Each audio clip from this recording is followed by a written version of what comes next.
Биыл елімізде таблиғи жамағат діни экстремистік ұйымын насихаттаған 40 адам істі болды.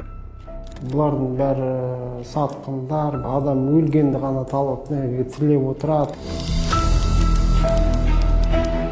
Дінге шақырамыз деп, керісінше такфир, сәләфит, вахабит секілді діни топтардың жемтігіне айналдырды. Халықаралық террористік ұйымдарға әскер дайындайтын ағым кімдерді ағызып әкетті? Таблиғи жамағат, яқин инкар, өздерінің уақыттарын күтіп жатқан, ұйықтап жатқан ячейкалар дейміз ғой. Сәләфиттік идеологияны джихад мәселесінде пайдаланады. Сыбызғы синдромы. Ал Талдықорғанда діни сауаты жоқ азаматтарды арбауына түсіріп, санасын улап келген таблиғи жамағат. Арестовали еще одного члена запрещенной в Казахстане организации Таблиғи жамағат. Елімізде тыйым салынған діни экстремистік ұйымның мүшелеріне қатысты сот үкімі шықты. Таблиғи жамағат діни экстремистік ұйымы лаңкестікке апаратын даңғыл. Бұған халықаралық террористік топтардың құрамындағы содырлардың көбі дәл осы ұйымның идеологиялық илеуінен өткені дәлел. Яғни обаста дінге қызыққандар табиғшылардың дағуатына ерген, кейін дойыр догмамен дауласып, радикалды топтарды жағалап кеткен. Солардың бірі Руслан Омарғазин.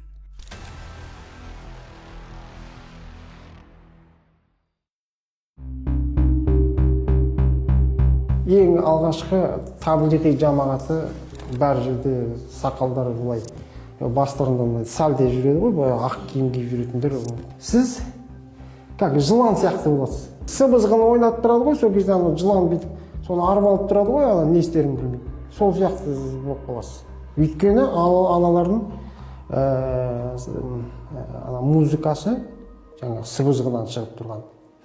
Сізді арбап жібереді просто. Мен солай таблиғта жүрдім. Таблиғи жамағат ұйымы 1926 жылы Үндістанда пайда болды.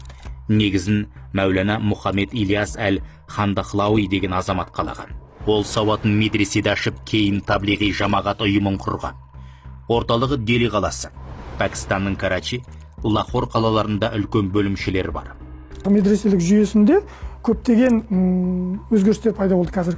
Қазір мысалы оларда логика пәні оқытылмайды, философия пәндері оқытылмайды. Вахабиттік, сәләфиттік көзқарастар сияқты олардың адамның ойлау жүйесіне, сыни ойлау жүйесіне белгілі бір үлесі болғандықтан ол пәндерді оқыту дұрыс емес деген сияқты бағдарламалардан шығарылып тасталған. Демек, діни идеологиялық догматикалық басымдық көбірек берілгендіктен сондай жағдайға кетіп қалған жағдайы бар. Яғни ханафиттік позицияны ұстанғанымен, матуридилік құдайға сенім формасын ұстанғанымен, күрес кезінде сәләфиттік вахабиттік идеологияны да негізге ала алатындығын айтады. Ағым атауы араб тіліндегі әт-таблиғ сөзінен шыққан, жеткізу, тарату деген мағынаны білдіреді. Ағым жақтастары дін таратуға 3 күнге, 7 күнге, 40 күнге шығып, ауылдарды аралап уағыз айтумен айналысады. Негізгі 4 айлық сапарлар кезінде Үндістан, Индонезия және Пәкістан елдеріне кетеді. Алланың дініне шақырамыз деген жалаң ұрандары дінге шақыру емес, өздерінің қатарларын көбейтуге бағытталған.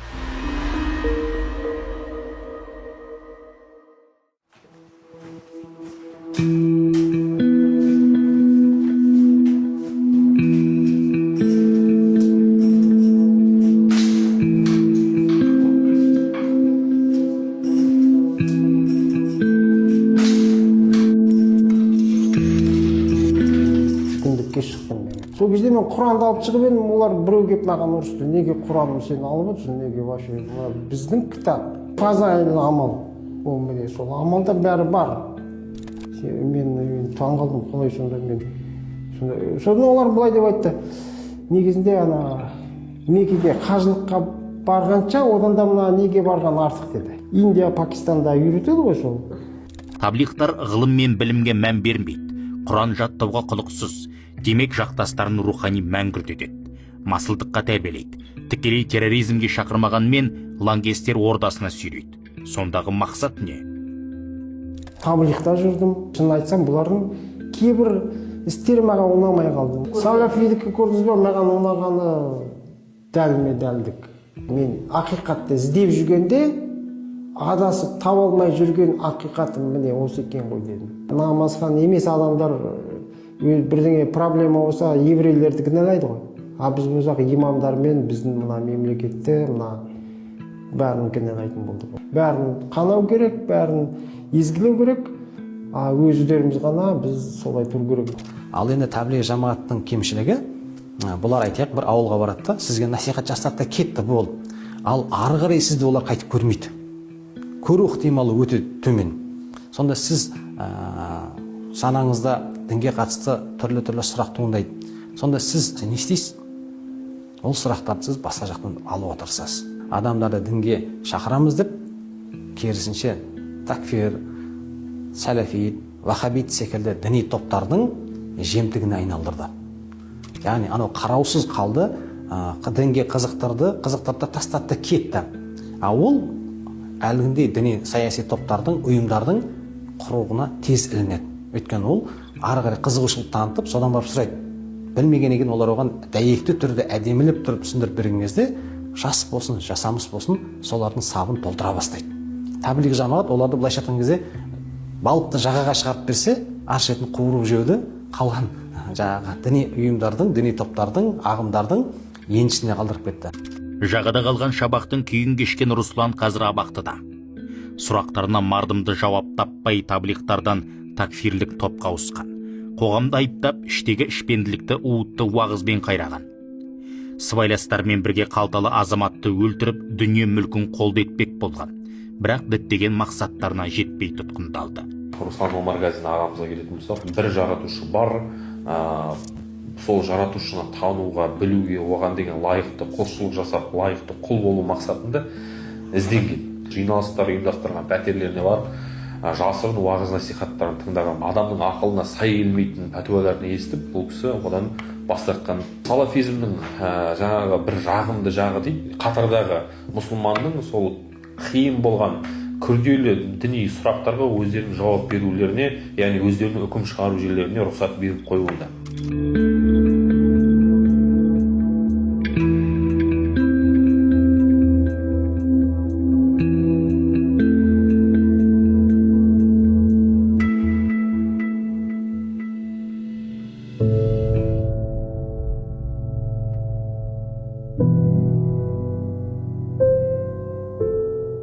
Радикалды көзқарасты ұстанған адамның тура жолға бетін бұру үшін ең алдымен оған дұрыс диагноз, яғни оның қай жерінен қандай қате кеткендігін анықтап білуіміз керек.